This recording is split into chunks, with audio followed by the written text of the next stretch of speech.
Dr. Titus Naikuni, CEO of Kenya Airways. Pleasure to be speaking to you again. My pleasure. After the release of the full year earnings, if I can just go through those briefly with you.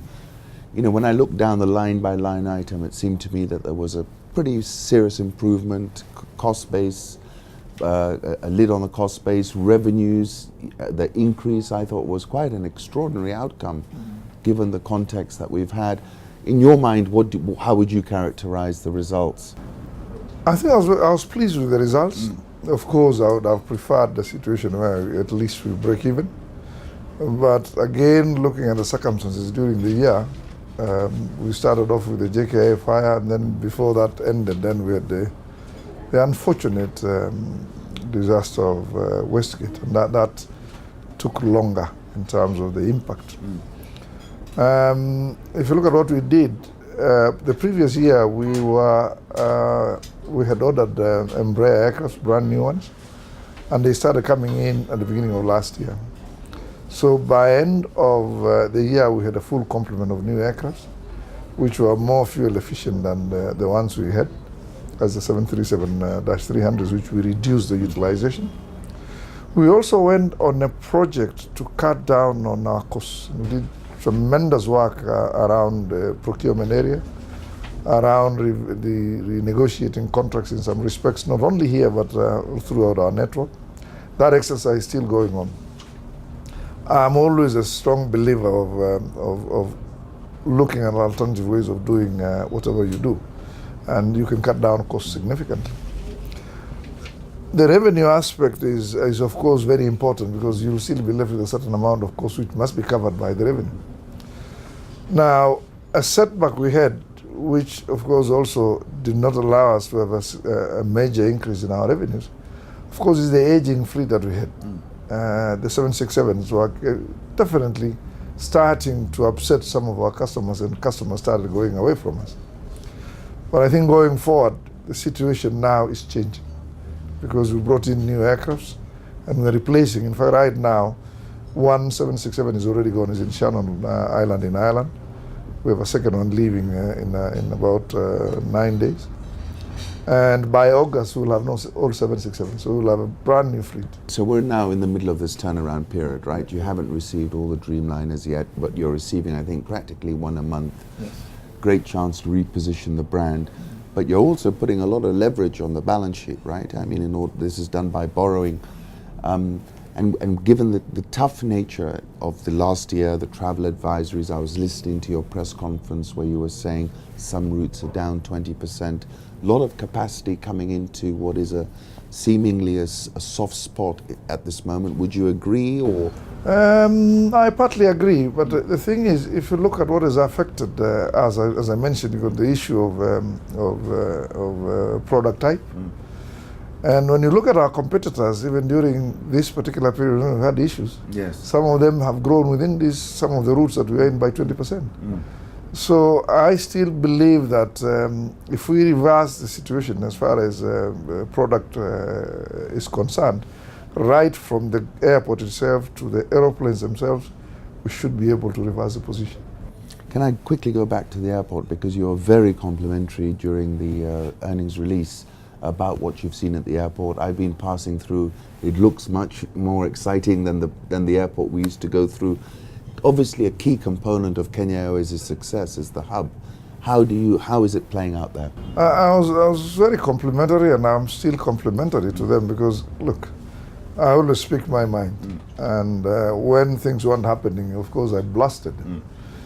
But now I'm seeing things happening, and I think it's only fair to give them credit. I think Lucy has done a very good job so far. She's inherited a very difficult situation, but she's been sober-minded in getting it done, and we see Unit 4 as a big game changer for us. Its partial completion will be ready in the next week or so. And then there are a number of commissioning issues that need to be sorted out, like our own lounges. Our lounge will be ready by August. And we believe that come around October, November, we should have a completely brand new Unit 4, which is fantastic. So she's also going on with the other areas of the airport. And I think I'm living at a time when I say, oh my God, I wish all these things happened before I left. No, I'm sure. But I wish them luck. And I think Lucy needs the support and encouragement. Lucy, the MD of Kenya Airports Authority, needs the support and encouragement of all of us. Can I just touch on that point you made about your leaving? I mean, you've been at the helm of an airline in Africa for, I think you said, since 2003. I mean, if in 2003, if people had come to you and said, Kenya is going to build a sort of world-class airline, I think most people would have laughed at you and me if I'd said such a thing. Looking back over this 11-year period, how's the journey been? Where are we now? If you look into the future, what do you see? I joined the airline February 2003 to be exact. And when I joined it, I looked at it and I said, look, we are in a position where we could build a world-class airline here. A lot of people didn't believe me. There was a bit of skepticism. And of course, the organization changed, the board changed, the number of senior managers changed, and we started getting some beliefs out in there. And that's how we then started looking at, what we need to do in opening up Africa and so on, because a lot of people didn't know Africa. Do they know it now? I think people are starting to get to know it. I mean, when we went to Nigeria the other day with the Kenyan delegation, I could see faces that were, yeah, it is happening. It's happening. When you go out to the likes of Rwanda and so forth, you see Kenyans, but Kenyans are now moving away from being employed, looking for jobs in those countries, to doing business, which I think that's the right thing. People must not just be looking for jobs everywhere. Now, the way I see the airline going forward is that there's still room for it to grow. It, however, needs a lot of support from the government, because it's an industry that is very, very volatile. And I'm not talking of handouts from the government, but at least support in making sure that we're not overtaxing the industry. When I talk of overtaxing the industry, I'm just talking of Kenya Airways on its own. Even the smaller airlines that are servicing domestically, because they're interlinked with us. If, for instance, we bring in tourists from London and they're going to the Mara, I don't fly to the Mara. They're small operators from Wilson, and they're essential, because if they're not there, then I won't get a pull from London through my own planes. Coming back to sort of the travel advisories, the Westgate, I mean, you said that some of your routes are down 20%. I mean, realistically, Titus, when do you see that bounce back coming? When do we revert to the mean? That's a very difficult question to answer. How are you modeling that? It's very difficult to answer, because I can't predict what's going to happen tomorrow. We've been given assurance by government that they're doing all they can to make sure at least the country is safe. And we at the airport are seeing the sights. Yes. It's there. Rome wasn't built in a day. And I think we should be able to see results going forward soon. Because it's not just the aviation industry. It's all industries. We're all interdependent. And I mean, if security is not guaranteed and if it's not secured, then you'll find a lot of things going wrong. Because businessmen who are coming in to invest here will not come. So investment won't come in. And so you go into a spiral. Yeah. But I'm hopeful that the government will sort it out. Now, I don't have a lot of information regarding what the government is doing. So that's why I'm a little bit vague in my answering you. Going back to the results, narrowing the loss down, is this the trend change that we've been looking for in Kenya Airways? We've been speaking about it for a while, looking for this moment. Do you think that moment is now? If you look at the earnings, we've turned the corner, and the question is the speed as to how we... Have you ever been in a ship? It takes a long time to turn. It takes a long time to turn. Yeah. We've started the turning last year, and you can see we've taken off, cut down the losses by about 60%. I think going forward, it is going to be again another big leap going forward, unless anything major happens. And also, I think it's important, the brand has changed as well. The brand has changed. With your new planes, I had a chance to have a look in some of them.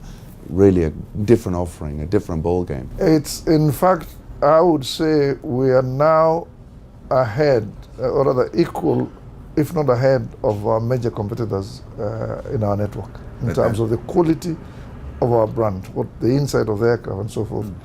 And we're waiting now for the terminal as Unit 4, which we'll be using. So a combination of that terminal and the new aircraft and so forth will be super. And can I ask you one final question with competition? And 10, 15 years ago, if I got off at JKA, I wouldn't see many other airlines. Today, lots of different airlines competing, one not too far away. How are you positioned in that sort of new competitor landscape? We are in the Intercontinental Hotel. Yes. I think this hotel was built in the 60s. Yes. How many hotels have come up since then? Many. They haven't closed. So I'm optimistic myself that competition is there, and we will live up to it and face it. Yeah, because the situation is changing, the market is changing as you continue. Look at London.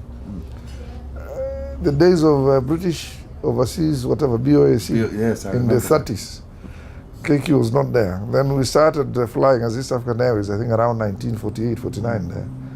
And we've been competing on that route up to today. In fact, if we had slots today, I would have put a second frequency, but we just don't have slots. Wow. Titus? So never fear competition, just respect competition. And Titus, I can't, you did our Mindspeak earlier in the year. People would like to hear from you. Where, what are you going to go and look after the cows when this all ends at Kenya Airways, or what is there some drive in that drive that brought that young man from Masai land to the CEO position? Is that drive there, or what do you want to do? I want to do some community work. And I know when I tell people I'm going to look after cows, they think I'm joking and so forth.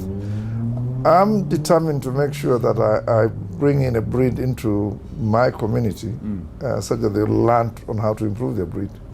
And right now I'm looking at a particular breed from Germany called the Fleckvieh. In fact, we are inseminating about 70 cows of ours with my wife in the next week or two. And I want to learn a little bit more about the cow, because I'd never got the opportunity to do so. I would also like, preferably, to be in boards of a few companies. But I don't think I would want to, if I can help, I would want to get into permanent employment. I don't want that. Titus Naikuni. Thank you. Thank you very much. Thank you, Ali. Thank you. Great.